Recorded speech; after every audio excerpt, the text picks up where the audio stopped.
সুখবর সুখবর সুখবর An American fighter jet has been shot down over Iran. পুরো বিশ্ববাসীর জন্য সুখবর। US planes, jets, ground support jets, helicopters coming under fire.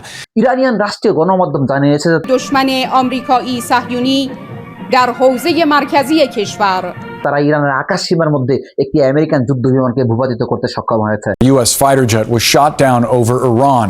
আর মার্কিন গণমাধ্যমগুলো জানিয়েছে ভূপাতিত হওয়া ফাইটার জেটের একজন ক্রু সদস্যকে উদ্ধার করা হয়েছে।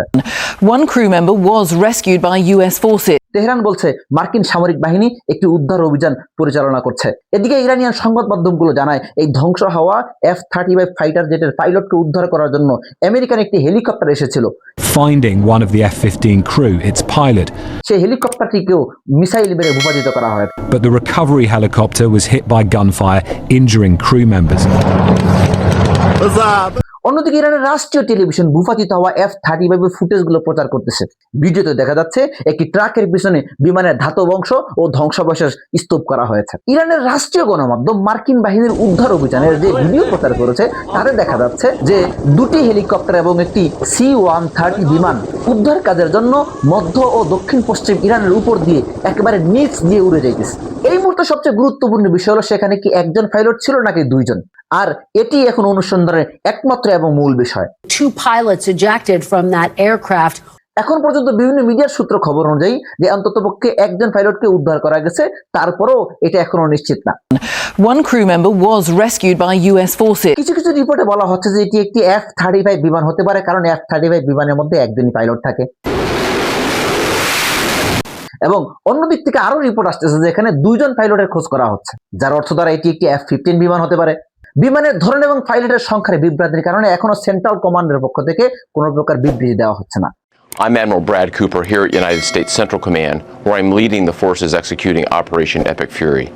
মার্কিন মিডিয়াগুলো জানাচ্ছে যে আমেরিকান প্রেসিডেন্ট ডোনাল্ড ট্রাম্পকে এই ব্যাপারে জানানো হয়েছে এবং তিনি নিবিড়ভাবে অবস্থা পর্যবেক্ষণ করছেন। যদিও মার্কিন প্রেসিডেন্ট এই ঘটনাকে নিবিড়ভাবে পর্যবেক্ষণ করছেন, কিন্তু পেন্টাগনের মধ্যে এই ঘটনা নিয়ে প্রত্যেকের মধ্যে বিরাট উত্তেজনা কাজ করতেছে। মার্কিন কর্মকর্তারা নিশ্চিত করার চেষ্টা করতেছেন যে বিমানটি আসলে কোন অবস্থানে ছিল।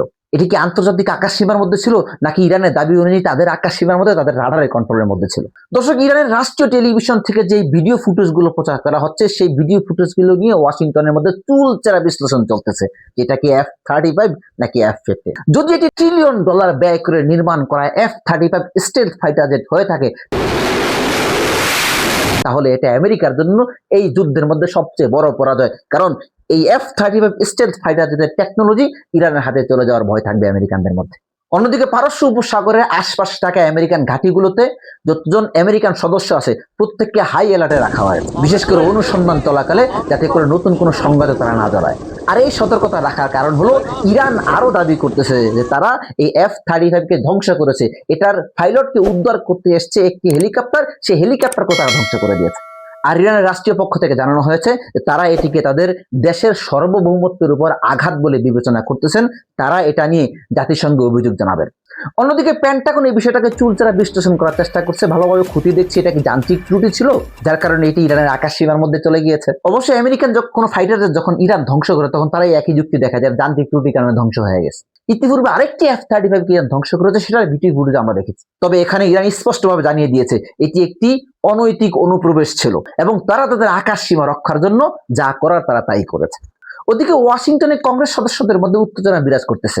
রিপাবলিকান এবং ডেমোক্রেট উভয় দলের নেতারাই এটার জন্য ব্রিফিং চাচ্ছেন। কিসের ব্রিফিং? তারা জানতে চান যে তাদের বিমানটি ঠিক কি মিশনে ছিল এবং কেন তাদের বিমানটি ইরানের রাডারের ভিতরে চলে গিয়েছে। আর ইরান শুধু ধ্বংস করে এবং প্রতিবাদ জানিয়েই ক্ষান্ত হয়নি, তারা বলেছে তারা এই ব্যাপারে জাতিসংঘে লিখিতভাবে অভিযোগ জানাবে। I have one word only.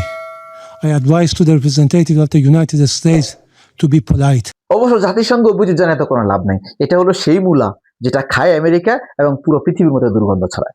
The United States strongly rejects this ridiculous and frankly farcical assertion that U.S. actions are inconsistent with international law. দর্শক, এতক্ষণ পর্যন্ত যে F-35 ধ্বংসের ব্যাপারে আমি আপনাদেরকে জানালাম এবং আমেরিকানরা এই ব্যাপারে চিন্তিত এবং পেরেশান সেটাও জানালাম। এই ব্যাপারে আপনার মতামত কি? আপনি কি F-35 ধ্বংস হওয়ার কথা শুনে খুশি হয়েছেন কিনা? এটা আপনার জন্য একটি সুসংবাদ কিনা? এটা আপনার জন্য একটি খুশির সংবাদ কিনা? এটা আপনি কমেন্ট বক্সে লিখে জানাবেন। আর যদি চ্যানেলটি সাবস্ক্রাইব না করে থাকেন, প্লিজ চ্যানেলটি সাবস্ক্রাইব করে নেবেন।